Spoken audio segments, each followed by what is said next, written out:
Assalamualaikum warahmatullahi wabarakatuh.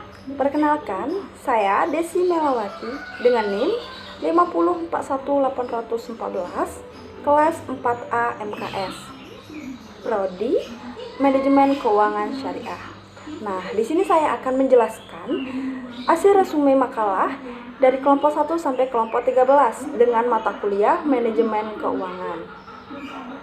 Nah, yang pertama yaitu laporan keuangan, yang dimana laporan keuangan adalah catatan informasi keuangan suatu perusahaan pada suatu periode akuntansi yang dapat digunakan untuk menggambarkan kinerja perusahaan tersebut. Nah, pihak-pihak yang berkepentingan dalam laporan keuangan yaitu ada dua. Yang pertama pihak internal dan kedua itu pihak eksternal. Yang dimana pihak internal adalah pihak yang berada di dalam struktur organisasi perusahaan, yaitu pihak manajemen dan pemilik perusahaan. Nah, sedangkan pihak eksternal ini adalah pihak yang berada di luar struktur organisasi perusahaan yang tidak terlibat secara langsung menjalankan perusahaan. Pihak eksternal pada umumnya akan memberikan bantuan baik secara materi atau moral untuk mendukung kemajuan perusahaan.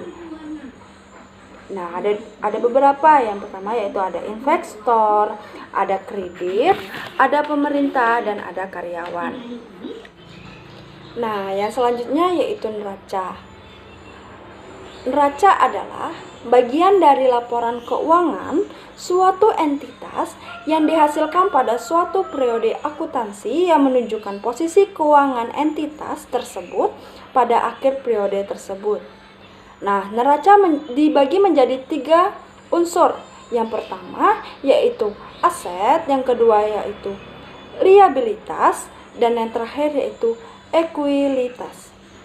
Nah, yang dimana dihubungkan dengan persamaan akuntansi keseimbangan yang didapat pada neraca karena laporan tersebut terdiri dari pendapatan dan biaya yang tercatat di laporan laba rugi. Nah, laporan laba rugi, yang dimana laporan laba rugi adalah suatu laporan keuangan yang menunjukkan pendapatan, pengeluaran, dan laba atau kerugian yang dihasilkan perusahaan selama periode waktu tertentu, dan termasuk hal penting.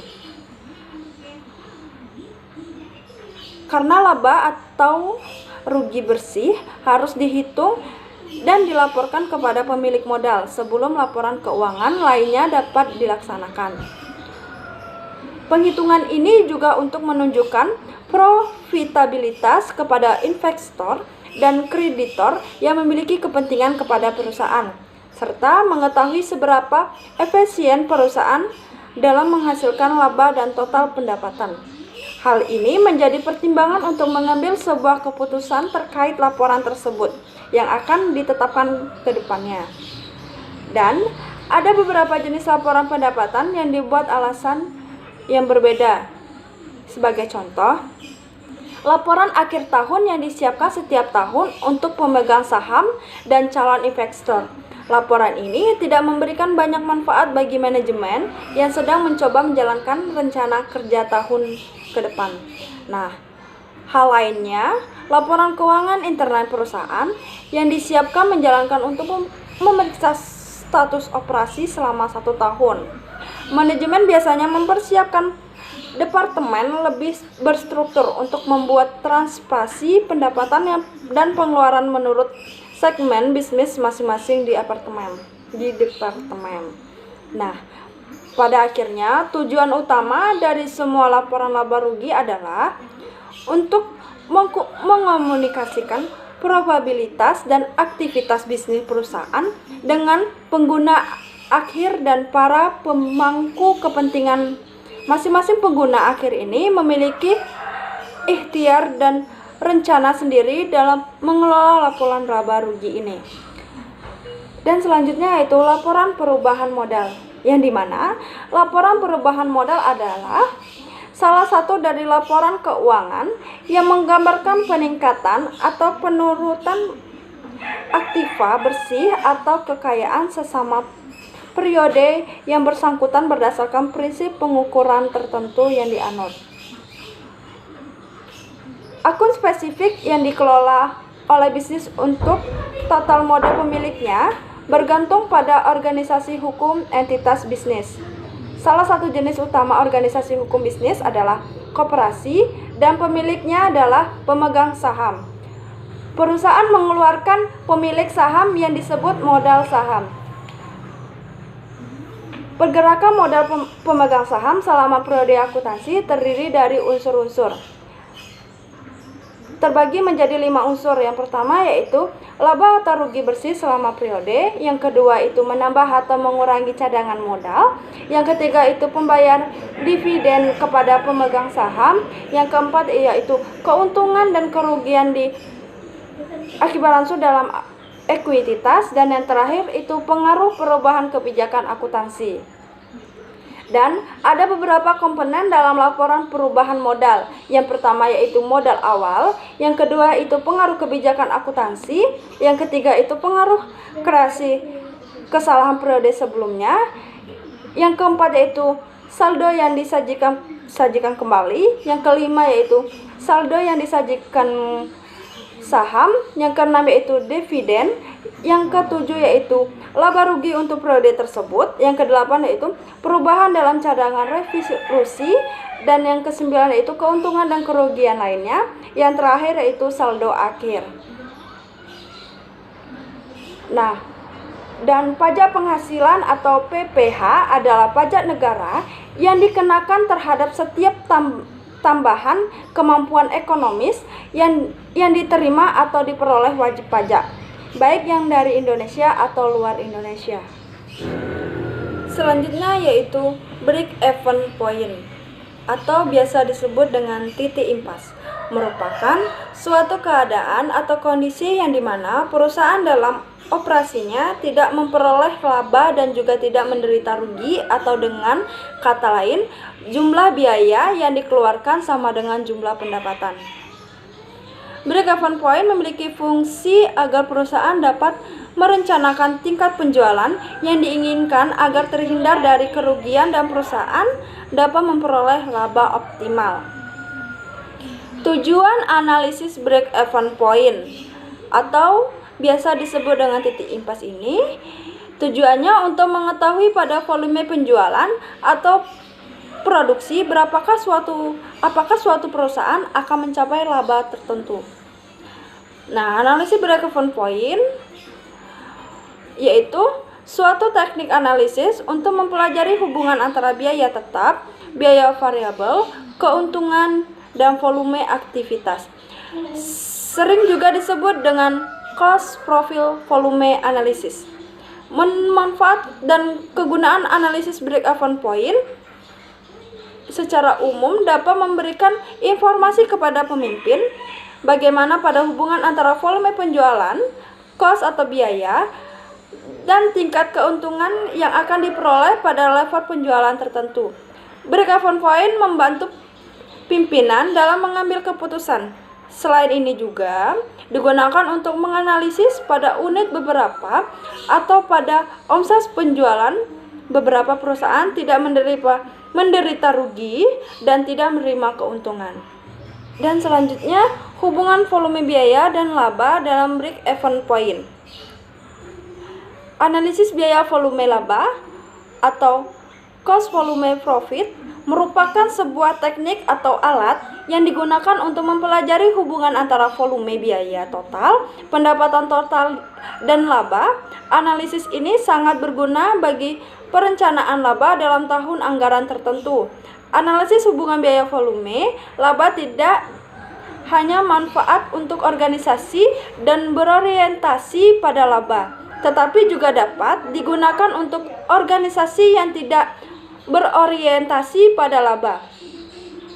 Analisis biaya volume laba membantu manajer memahami hubungan timbal balik antara biaya volume laba dan organisasi dengan memfokuskan pada interaksi antara 5 elemen, yaitu harga produk, volume atau tingkat aktivitas, biaya variabel per unit, total biaya tetap, dan yang terakhir yaitu buron produk yang dijual. Analisis biaya volume dan laba dapat digunakan untuk menentukan titik impas dengan beberapa pendekatan perusahaan matematika. Pendekatan kontribution, margin point, pendekatan contribution margin ratio, dan pendapatan grafik anggaran yang mendasari analisis titik impas tersebut. Dan selanjutnya yaitu shutdown point, yang dimana shutdown point ini terjadi apabila harga output atau P sama dengan biaya variabel rata-rata. Pada kondisi ini, apabila perusahaan tetap terproduksi dan dapat menjual sebuah output yang dihasilkan, maka perusahaan tersebut akan rugi besar biaya. Tetapi shutdown point merupakan satu titik pada break-even chart yang menunjukkan bahwa besar totalnya penjualan yang diperoleh perusahaan adalah sama besarnya dengan total biaya yang dikeluarkan perusahaan. Selanjutnya yaitu rasio keuangan atau financial ratio, yaitu merupakan alat analisis keuangan perusahaan untuk menilai kinerja suatu perusahaan berdasarkan perbandingan data keuangan dan data keuangan yang terdapat pada pos laporan keuangan. Rasio menggambarkan suatu hubungan atau pengiringan antara suatu jumlah tertentu dengan jumlah yang lain. Fungsi analisis rasio keuangan. Fungsi umum analisis rasio keuangan adalah bermanfaat untuk manajemen dan investor seperti yang telah disebut. Tentu saja fungsi tersebut tidak sesederhana itu. Berikut penjelasannya. Yang pertama yaitu berguna bagi seseorang perusahaan yang ingin melakukan investasi pada saham. Yang kedua itu memberikan kredit kepada suatu perusahaan. Yang ketiga yaitu menentukan tingkat kesehatan perusahaan supplier. Yang keempat itu menentukan tingkat kesehatan perusahaan customer atau pelanggan. Yang kelima yaitu menentukan tingkat kesehatan perusahaan ditinjau dari segi karyawan. Yang keenam yaitu menunjukkan kebesaran pajak yang dibebankan perusahaan kepada pemerintah atau menentukan tingkat keuntungan yang wajar suatu industri. Dan yang ketujuh yaitu menentukan tingkat perkembangan perusahaan untuk kepentingan evaluasi. Dan yang kedelapan menentukan tingkat keuntungan keuangan pesaing atau computer positioning. Dan yang ke-9 itu menentukan besarnya tingkat perusahaan yang dihadapi perusahaan. Dan rasio keuangan utama terbagi beberapa macam, yaitu rasio likuiditas, probabilitas, aktivitas, dan rasio rentabilitas, yang dimana rasio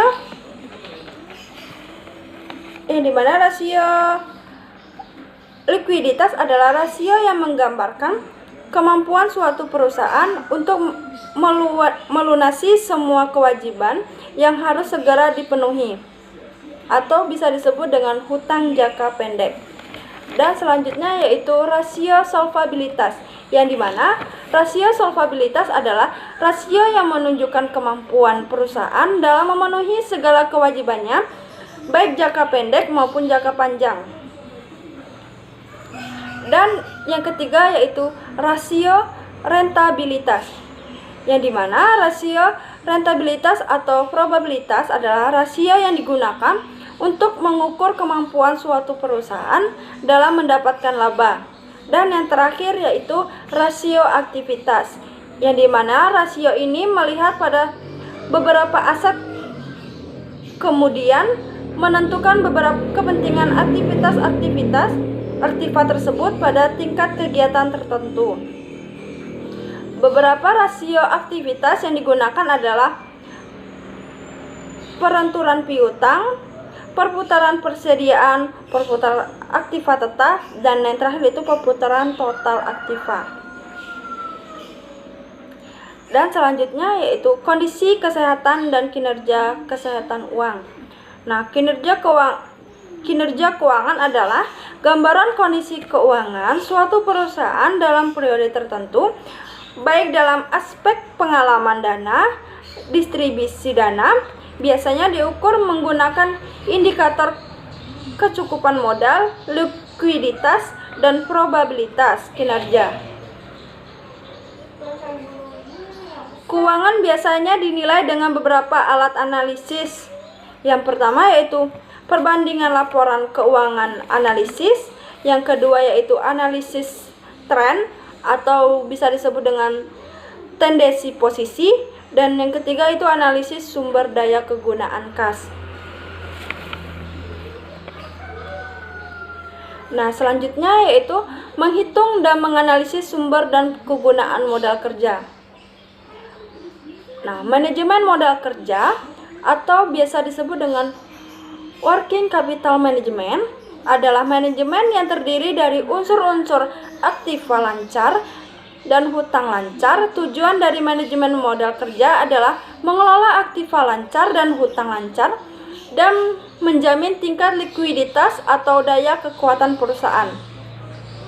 Hal penting dari manajemen modal kerja adalah menjamin aktiva lancar perusahaan berupa kas, sekuritas, piutang, persediaan, dan pendanaan yang diperlukan untuk mendukung aktiva lancar. Dan selanjutnya, konsep dan jenis modal kerja. Ada 3 jenis konsep modal kerja yang diantara lainnya. Yang pertama yaitu konsep kuantitatif, yang kedua itu konsep kualitatif, dan yang ketiga itu konsep fungsional. Yang dimana konsep kualitatif merupakan modal kerja atau kelebihan aktiva lancar di atas hutang lancar. Modal kerja dihubungkan dengan besarnya hutang lancar. Sebagai aktiva lancar yang dipergunakan adalah hutang dagang, hutang waset, hutang pajak, dan sebagian yang digunakan untuk mempelajari kegiatan operasi perusahaan. Dan selanjutnya yaitu konsep dan jenis modal kerja. Ada 3 jenis konsep modal kerja, di antara lainnya yaitu konsep kuantitatif, konsep kualitatif, dan konsep fungsional. Jadi mana konsep kuantitatif yaitu jumlah keseluruhan dari aktiva lancar atau unsur-unsur dari modal kerja. Kuantitatif meliputi kas, sekuritas, piutang, dan persediaan. Dan selanjutnya itu konsep kualitatif, yang dimana menurut konsep kualitatif ini modal kerja adalah kelebihan aktiva lancar di atas hutang lancar. Modal kerja dihubungkan dengan besarnya hutang lancar.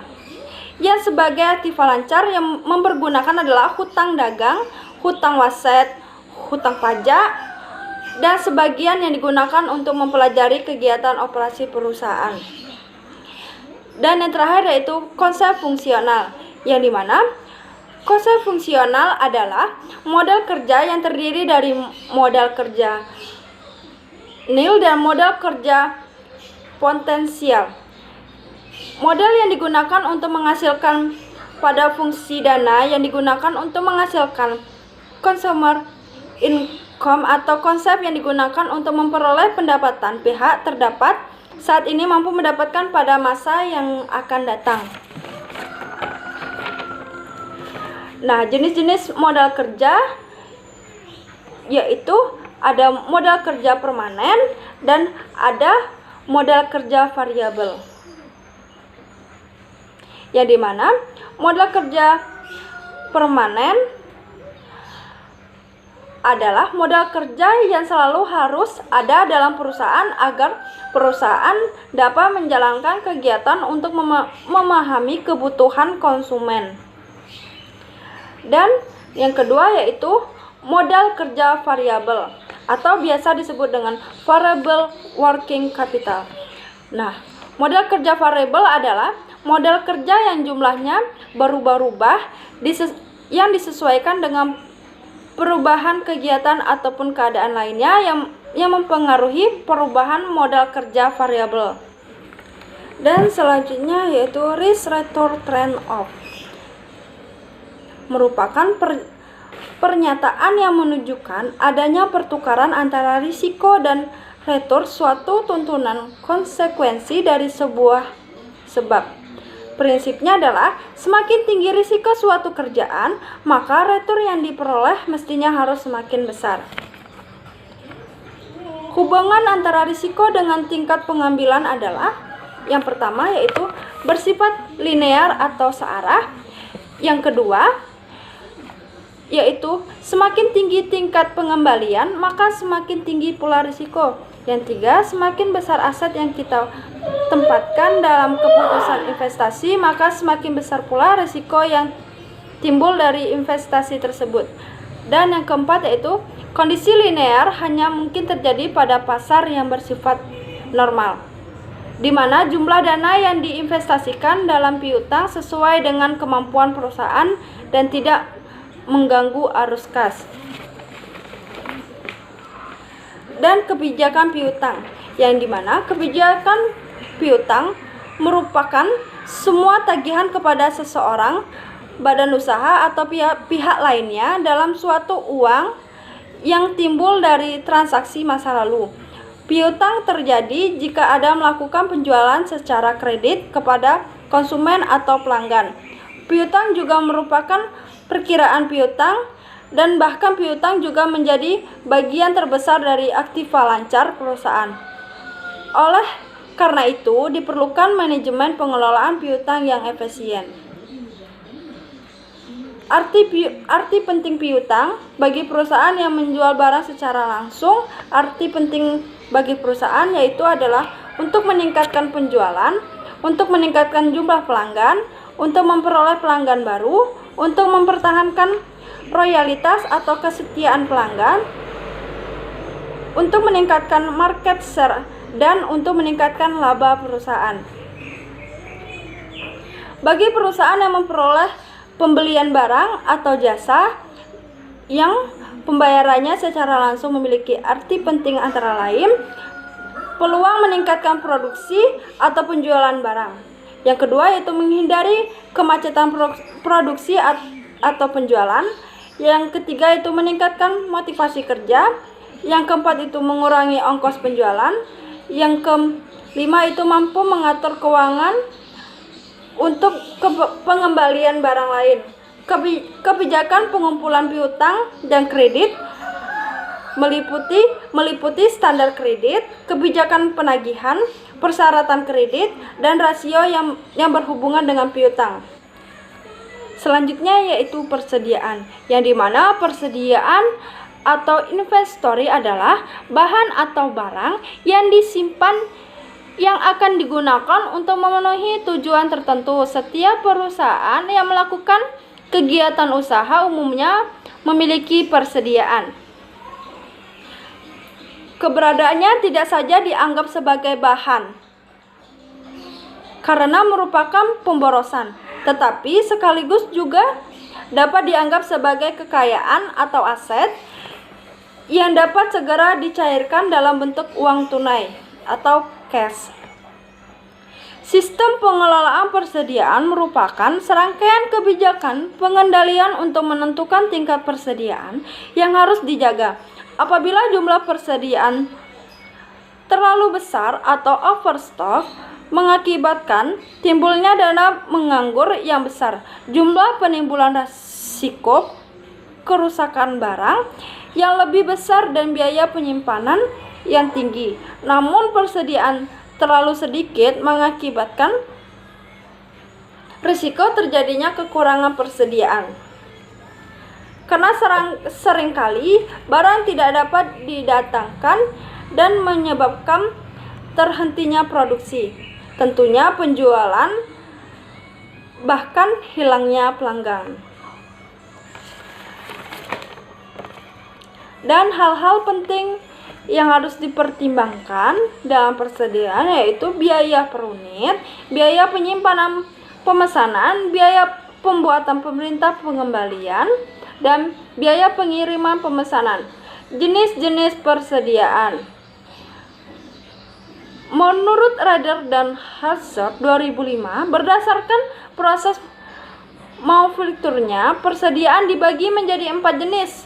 Yang pertama yaitu persediaan barang baku, persediaan barang setengah jadi, persediaan pemeliharaan,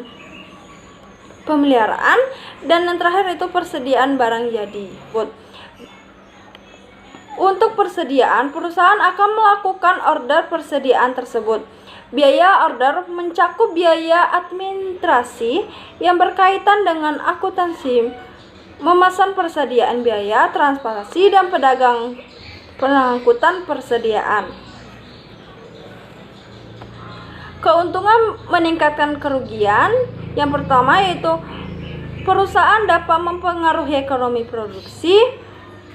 Yang kedua itu mempengaruhi pembeli.